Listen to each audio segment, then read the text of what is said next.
All right. Hi, Malik. Thanks for joining this conversation today.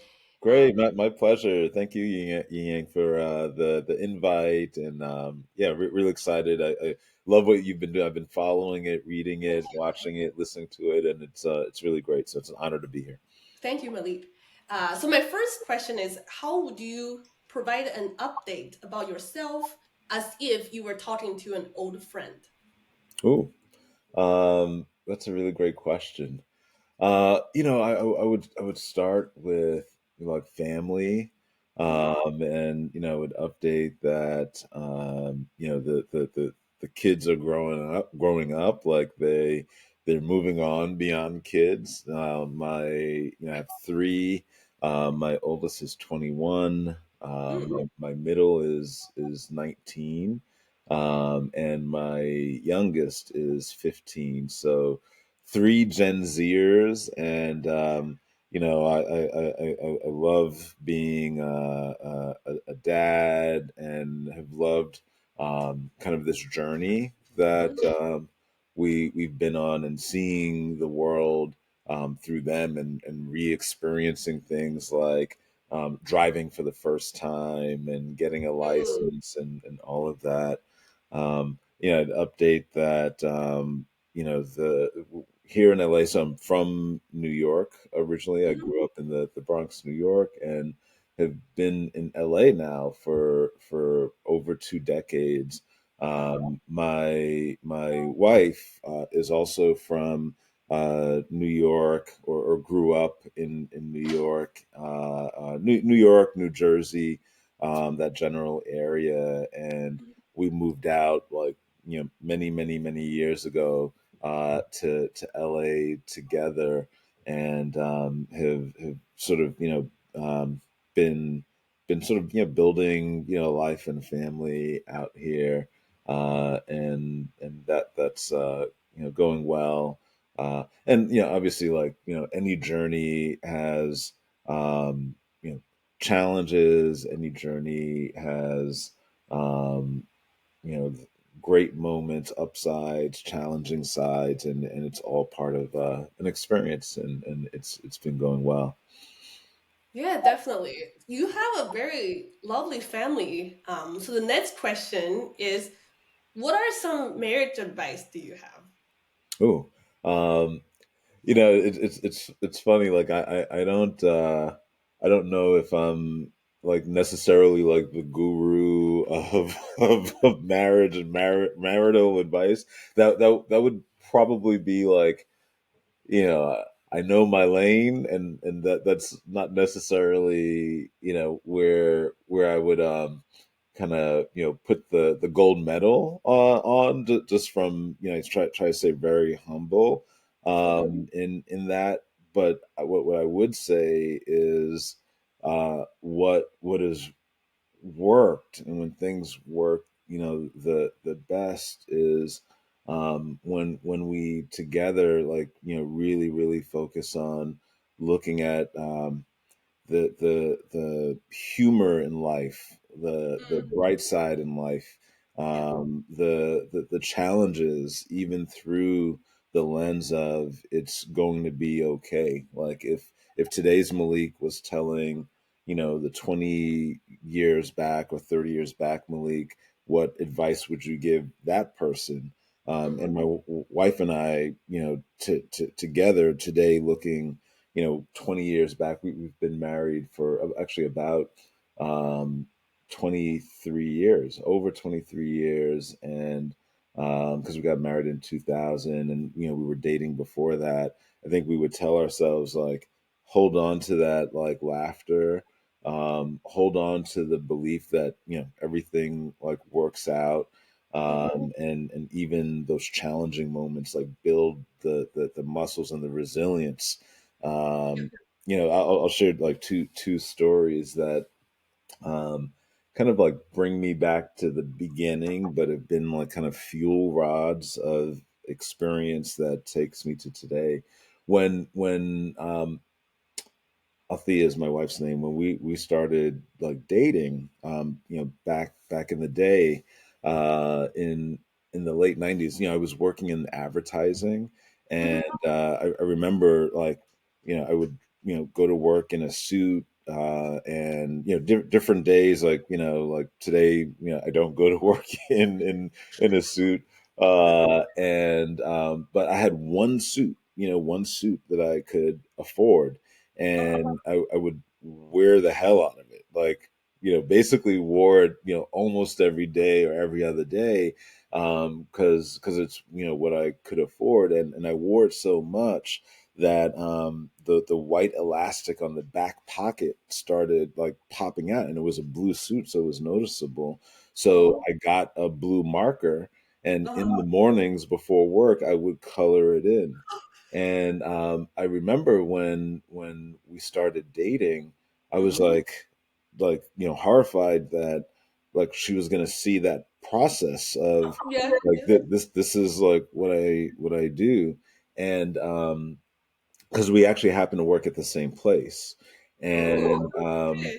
I remember, I took out the blue marker, and she figured out what was going on. She was like, "Hold on," and she took the blue marker from me, and she was like, "I got it," and she like colored it in, and it took my embarrassment and like I was like mortified because it was like my little secret. That's so kind. And it was this like deep kindness and embrace, and that type of spirit has like carried out, and you evolve as people. And we were living in New York then, now LA.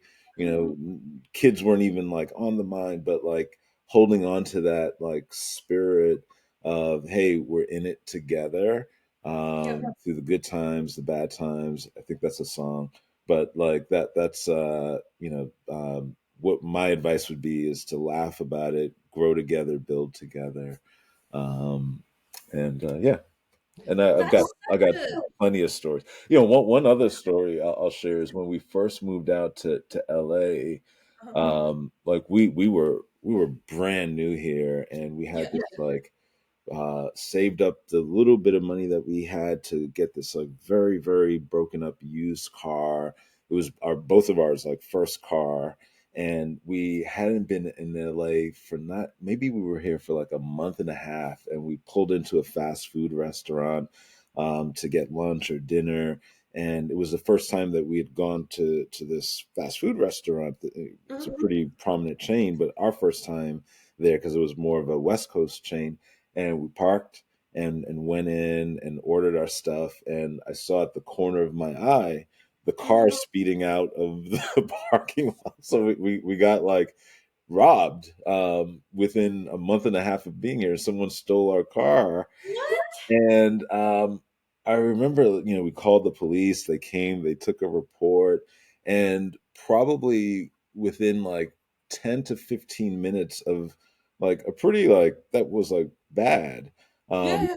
we were laughing about it, and we were Okay. laughing that the place gave us free refills on the Coke, like that's what we got instead of the car. And we just thought, okay, you know what, laughter is so much the key. That's so interesting. Sounds like you guys are very like positive people, right? You can laugh about it. I don't know what I would do. I might cry if I lost my car, but you guys found some positivity out of it. That's pretty funny. Yeah, but I also don't want to make it sound like it's always like glowing positivity, like Right, right, right. Yeah. that there, because that like I don't, in terms of advice and showing real pictures of how Mhm. things are.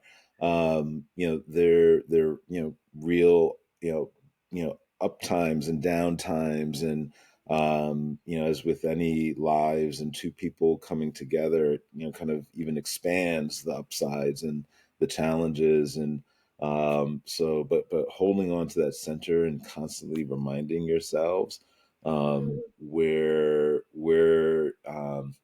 that heart is and that joy is, I think has been really key for us. And we're friends and partners Mhm. at the baseline. Yeah. um, Before we're husband and wife, or maybe because of that we're husband and wife, but it starts as like friends, partners, and this is somebody I would hang out with Yeah, if I wasn't married to them. Like so that's yeah, yeah. a key part.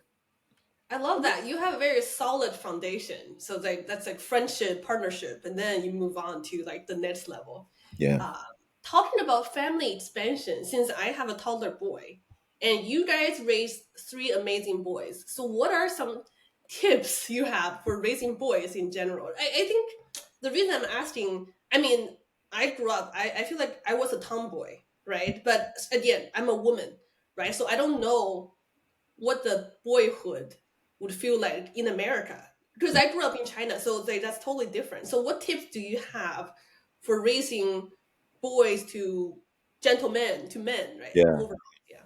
Yeah. I don't, as with the marriage advice, I'm not sure if I have any specific, like boy raising advice. Mm-hmm. Maybe just like kid Kid raising, raising yeah, and, yeah. just more, generally. And, I would say, keeping like engaging and sparking interests, like, Mm-hmm. having three kids and seeing like the very wide, sort of distribution or spectrum of interests that they have. Like they're completely different people. Like the conversations I have with one, and you see, some through line, but I think that a large part of it is like putting things in front of them, exposing them. Like I remember like my mom, when she was bringing me up, she would take me to museums, or when I was interested in baseball,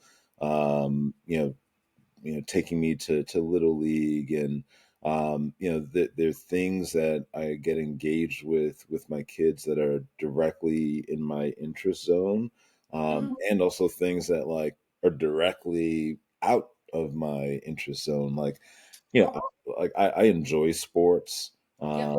I've played sports, but I'm not like a sports, like, like I couldn't like give you stats on teams and this and that. Like when it gets to like the big moments, like championship playoffs or Super Bowl, like I'll get a little bit more in. But one of my sons, like he's a calculator. He knows all these like stats and teams, Wow. and when I talk to him, one, I wonder like, where is he getting all this from? Like, how does he know it? Because it's definitely not for Yeah, me.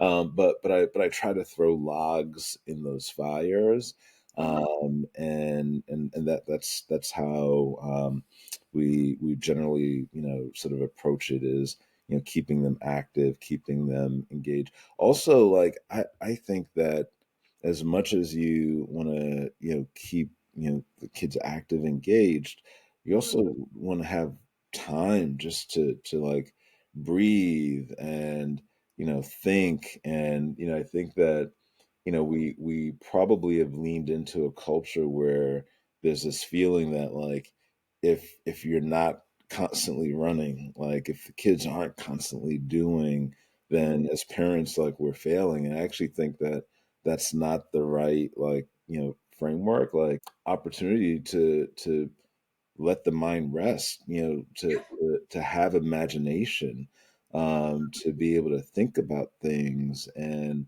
to sort of, uh, almost like, graze, interests, and, mosey about, to learn in other ways as well. So I think it's important to have, that balance, and encourage that balance, and also to, our kids, when you think about, when I think about like how, I grew up, and Mm-hmm. how my kids, growing up, or this generation, like they have a lot more to contend with. Like I remember when I was growing up, my backpack, wasn't hurting my back.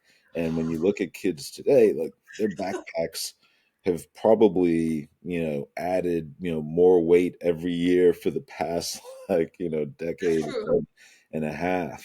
When you look at, some of the digital, pings and signals that they get, and Mhm. the peer pressure of some of social media, that there's like, if I didn't go out to a party Friday night, when I was growing up, like, that would be okay. I didn't have to see 1,000 pictures of it. I didn't. Right, There right. wasn't this kind of deep, FOMO. I got to do something else, Yeah. and I think it's like much harder to today. So I think we're raising a generation who just have a lot more weight that they're carrying, and some Mm. of that weight comes from us as parents, and I think that there's opportunities to like let things breathe more, and have more space for exploration, and other types of engagement that maybe they're missing. And I'm not saying like, oh, and like, look at what Malik is doing, because like I'm in the same struggle as a parent of trying to strike that balance. And so yeah, anyway, some thoughts and notes on the journey I've been on. Yeah, Yeah. no, that's definitely true. I think you follow their interests, right? You help them expand their interests, you immerse them into different experiences. Yeah. And regarding kind of the pressure, it's funny because we both work in the social entertainment area. And then sometimes I am concerned, just the amount of information they consume, how that impacts their mental health. You constantly I hope my children don't compare themselves to others too much, but sometimes that's a society for them. So like you're right, how to strike the balance? That is like an ongoing kind of thinking of mine as well, definitely. Yeah. Yeah. Yeah. So kind of switching gear a little bit. So you have had a very successful career. You spend good years at YouTube, and now you're a C level at Pinterest, and you found time to write children's book, Henry's Big Win. So my question is, what are some biggest challenges that you have encountered in your corporate life?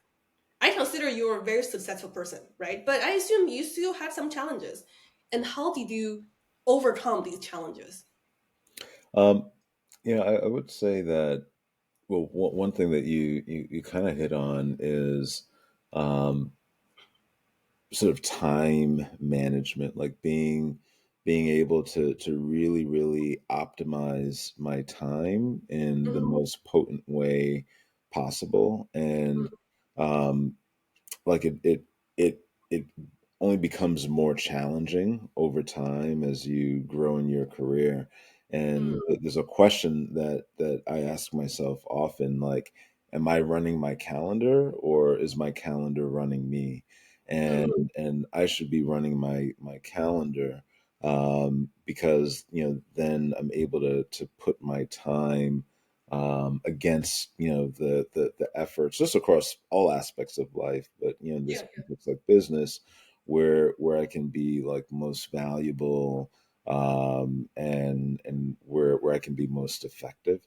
So Mhm. that's like been one thing where I've had like a lot of great breakthroughs over time. Um, I'd say like another thing, this is dating back a while ago, maybe good 5 years ago or so. But there was a point where I realized, maybe even 4 or 5 years ago, where I realized, oh my goodness, when I'm at my best Mhm. is when I'm like boxed into a corner of maybe a crisis or impossible situations, where the timeline is like right now, and where it's very high stakes, Yeah. where there's a lot on the line, and Mm, that's where I really saw a lot of these like uh, sort of management muscles um, become even more effective. And in some respects became like in maybe not a lot of respects, but in some respects became like really good at crisis management, which is I think an important like skill set. Yes. And there was a point where I realized um, some of what makes me really good in crisis management in like Mm, really harsh moments, let me bring some of those skill sets and what I'm doing in crisis managements in non-crisis moments and non-crisis times.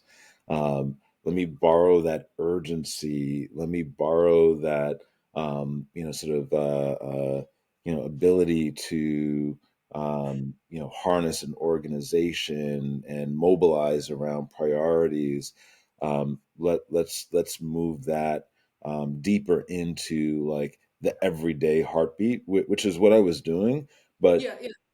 there was a realization I had earlier in my career that okay, there's another level that I can be doing that at, and let's learn from where I really excel and Hmm. apply that into where I'm good and strong, but can like take it up another level. So that was a real like good breakthrough for me as well.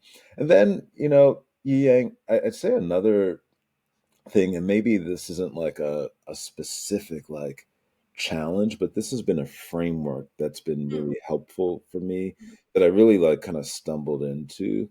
But early on, I almost like had this like mental metaphor of life being this journey where you have a suitcase and you're walking down the road, and your suitcase over time you add things to there's a lot of empty compartments in the suitcase, and you'll add clothes in this compartment, that's a skill set. You'll mhm, add something in this other compartment, that's a core competency. And mm. then there are times where it's like you're on that road, well, let me take out that shirt, like I've got that core competency. Yeah. And I've tried to navigate my sort of approach to this by looking at, well, where are the gaps in my suitcase that I need to fill in, that I want to fill in and need to fill in, and Mm. where are the moments on the journey where I'm filling in or Okay. where I'm pulling out, but I want a more Yeah. full suitcase. So I'll give an example. Yeah. Um, Yeah. when I moved out to LA, I went to business school at UCLA, and my background prior had been like an undergrad. I studied film and African American studies. I made like lots of short films. If YouTube was around when I was in I was college, gonna say I want to check these out. That's amazing. yeah, Wow. I had like a show. Some friends of Yeah. mine like made a weekly show, and it was using VHS. We didn't have digital cameras. You Yeah. had the big things you put on your shoulder, and I did like a lot of that type of thing. And I didn't have a lot of like quantitative. Even though like when I was like younger, like 10, I did some basic coding on a Commodore 64. But like later on, in college I was very liberal arts, and when I went to business school, like I realized, I looked at that compartment in the suitcase around statistics and quantitative, and I'm like, it's really light. And I joined in business schools something at the time they had it called the intensive finance section, and I was Mm. probably one of two people Mm. in the intensive finance section who did not come from a finance background. Finance. Like Oh, okay. I have been working, as I mentioned earlier, like in advertising and marketing. Marketing. So Right. so I Right. was a complete fish out of water, and I in the beginning I suffered for that. Like it was like Yeah. a steep hill to climb, but then at the end of the day, once I climbed the hill with a lot of also help from my classmates and Hmm. accelerated learning, like I realized my suitcase had gotten probably heavier than most of my classmates, and if you like had a before and after, Right, because right, right. I filled it in, really, really, healthily. So, like, thinking through that, like, where there was a time where, I do a lot of public speaking, but there was a Mhm. time where, like, I wasn't doing a lot of public speaking, and I some of the public speaking that I did do, like, had room for improvement. And I looked at the suitcase and I'm like, okay, let me double down. And I took, a lot of like public speaking classes and put myself, like, I remember I'm like, okay, you know what? I need to fill this in. Yeah. I was asked to do a keynote speech. It was my first one. And I went all in to do a good keynote, but also to build out that compartment in the suitcase. So my advice is, everyone's, suitcase is different, and what Mhm. they want it to look like is different, but think about those areas, and that's something that's benefited me. That's amazing. I love that analogy. I feel like it also applies to parenting, right? Like Hmm. I feel like there are new skills I acquired. Initially, it was about changing diapers, Hmm. putting to sleep. Now it's about how to manage emotions. But so it's like the skills are evolving as we grow old with our kids. Yeah. Yeah, I couldn't agree more with you. Like, I'm right there with you. When my kids were younger, it was, more physical. Like, I'm Right, gonna right. Yeah. put you in the school, I'm gonna put you in the car, Yeah. and plant lots of seeds. Hmm. But the skill set now is more, um, mental. Mental. Right, right, right. It's Yeah. more, communication. I plant a lot more seeds. My patience level has, like, gone up so much, Yes. because Yes. it's like, we when you plant a seed, it doesn't Yeah. blossom or grow right away. Like, the seedling doesn't break out the ground right away. And if Hmm. you want it to break out the ground right away, you're gonna be disappointed, Yeah. and you'll be frustrated. But I find that, over time, planting seeds, um, getting to the point where they start to seek out advice like that. That's actually, as they get older, it's less planting seeds. I mean, I'm still planting seeds, but it becomes, hey, Dad, like, Mom, where should I plant the seed? What do you think? Yeah. When I started hearing, "What do you think?" I was like, "Wait, Hmm. what? Like, really? Like, okay." But you can't say it. You can't act surprised. You got to be. Right, right. That's the other lesson.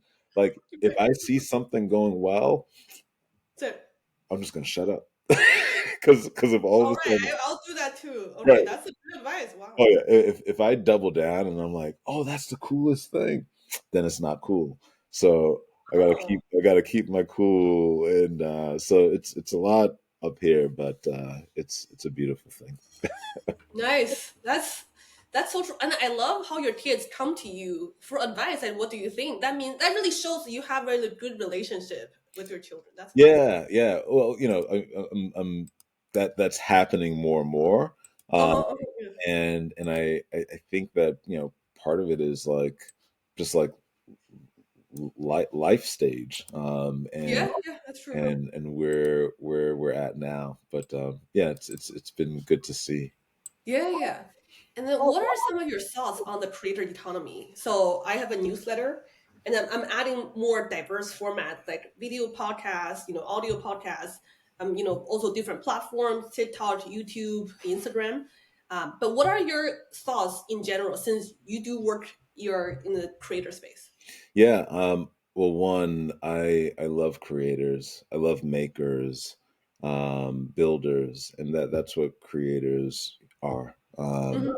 You're a creator. I love creating, and the it's why, I think that we talk about the creator economy, because, I kind of think of it as like the creator, like, ecosystem of creators who share their ideas, how they Hmm. do their ideas. It's a really, giving community. Yeah. And, at Pinterest, like, I love that I get to work with creators, designers, makers who really like build and share their inspiration with Mhm. pinners, with users who come to the platform. In fact, today actually it's live now. We had a group of creators um, be asked to come to the White House. I saw Uh, that. That's yeah, amazing. yeah, Yes. to bring their creations and inspirations into decorations in the White House, which is just like It's so amazing. great, Yeah. and or just a really great example of like the inspiration that they drive. Mhm. So I love that I got to work with this community at YouTube, and Yeah. at YouTube,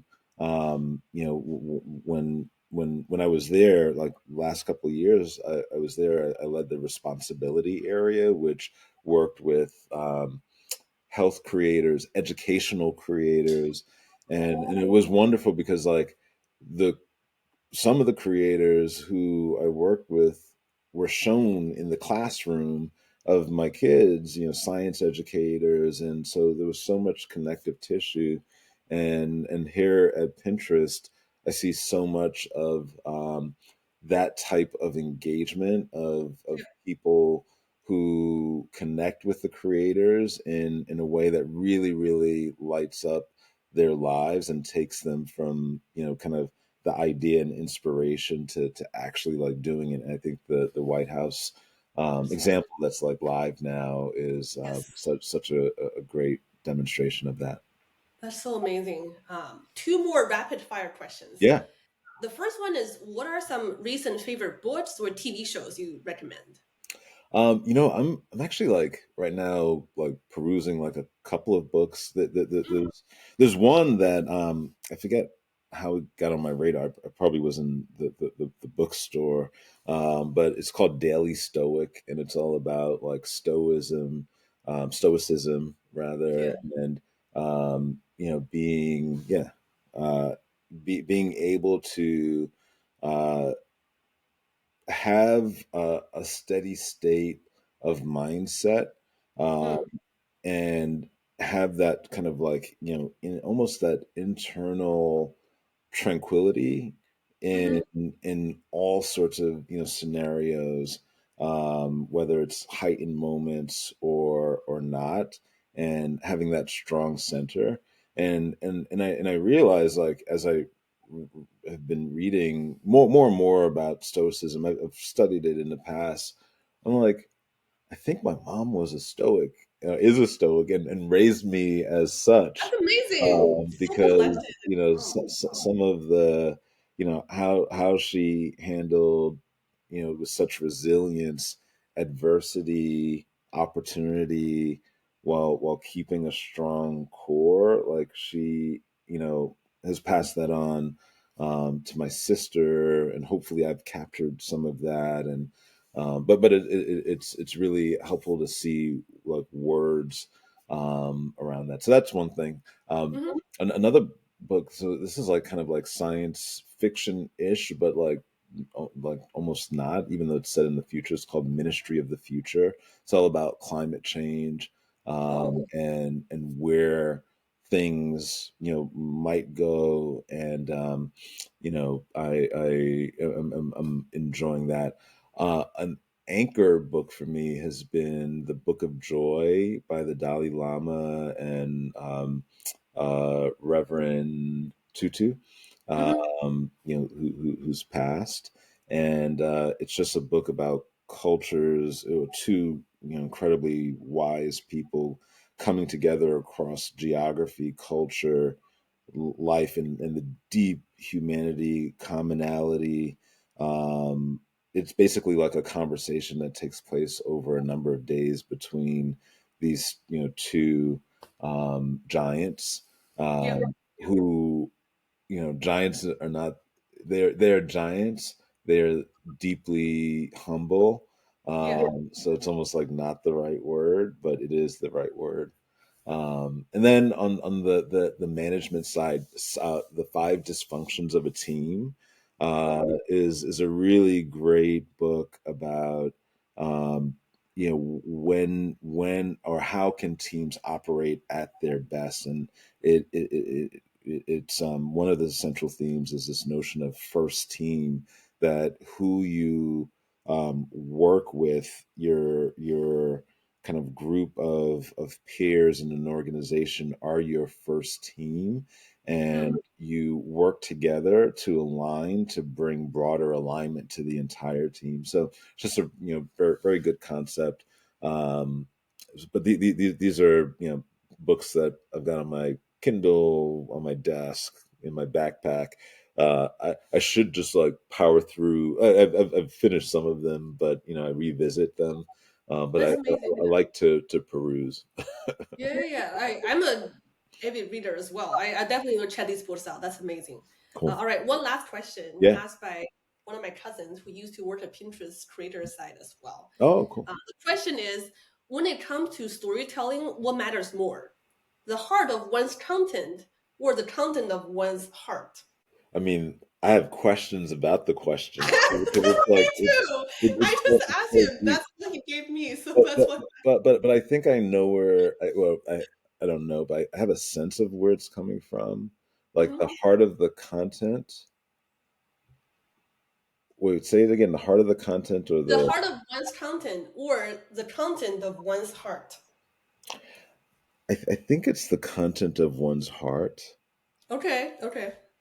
and because I think that that's like the fuel rod that drives the heart of the content. Like Right, right, right. Yeah. I think the intrinsic, sometimes as a society we under index on intrinsic development and Hmm. over index on what are the material extrinsic things. And I think that everything starts internally, like Hmm. ideas, perspectives, how we view the world and ourselves, and and and then it goes out into the world. So the content of one's heart is and mind and ideas, like that's the intrinsic fuel rod that Yeah. powers everything else. Like Yes. Yes. if everything starts with a maker or creator, like Hmm. even the technology that we're using now, and the concepts, that we like, what we watch, the books, I talked about, um, it all starts with like a maker, Yeah. and that maker starts with an idea, which is, I think, Yes. very close to the content of one's heart, or that's often the starting point. So that's how I would answer that very rich question that I want to meet your cousin. Yes. Yes. Definitely. Okay. Let me stop recording. Sorry. One second. Cool.